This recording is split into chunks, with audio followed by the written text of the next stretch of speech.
Dahil sa isyu ngayon na kinakaharap ng kasalukuyang administrasyon kaugnay sa maanumalyang 2025 national budget, hindi maiwasan ng dating Defense Secretary at senatorial candidate na si Norberto Gonzales na questionin ang mga naunang pondo na naipasa sa ilalim ng Marcos Jr. administration.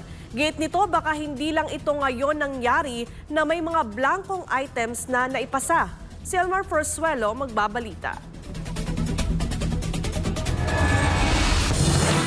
Nito lang kamakailan ay isinawalat ni Davao City 3rd District Representative Isidro Ungab kasama si dating Pangulong Rodrigo Duterte sa publiko na invalid ang 2025 national budget dahil sa mga blankong item. Sa Bicameral Conference Committee report, kaugnay nito ay hinamon ng dating Pangulo ang Kongreso na ipaliwanag kung bakit nagkaroon ng mga blankong items ang naturang report. Ang natuklasang blankong items ay agad na pinalagan ng Malacanang at sinabing nagsisinungaling lang daw ang dating Pangulo. Ngunit kalaunan ay biglang sinabi ng palasyo na hindi umano sila ang responsable sa mga blankong items na nakapaloob sa BICAM report. Samantala sa panayam ng SMNI News sa dating kalihim ng Department of National Defense o DND at ngayon senatorial candidate na si Norberto Gonzales, naniniwala siya na may basihan at may pruweba ang inilahad ni dating Pangulong Duterte at ni Congressman Ungab. May mga nakikita tayong mga pruweba na mukhang totoo yung ipinalabas ng dating presidente na may mga blako talaga sa papeles na pinirmahan ng ating mga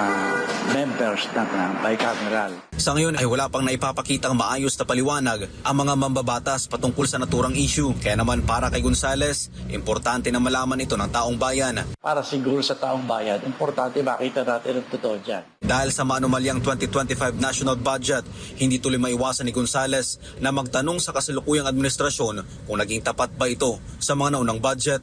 Hindi natin pwedeng sabihin first time. Kasi pangatlong budget na ito sa panahon ni BBM, ni President Bongbong Marcos. Kaya hindi natin alam. Siguro mas maganda kung talagang gusto ng taong bayan na makita ang katotohanan. Siguro tingnan natin yung papeles ng bicameral recommendations noong the last 2 years. After this, 3 years na yan maganda tingnan yung 3 taon. Para makita natin kung ito ay naging normal practice na hindi natin pinapansin kasi first 2 years, wala pang away, hindi pa popular pa Pangulo, kaya baka hindi natin tinignan mabuti. Pero sinabi nito na hindi pa niya masasabi na mayroong korupsyon na nangyari dahil hindi pa naman anya na ibibigay ang nasabing pondo.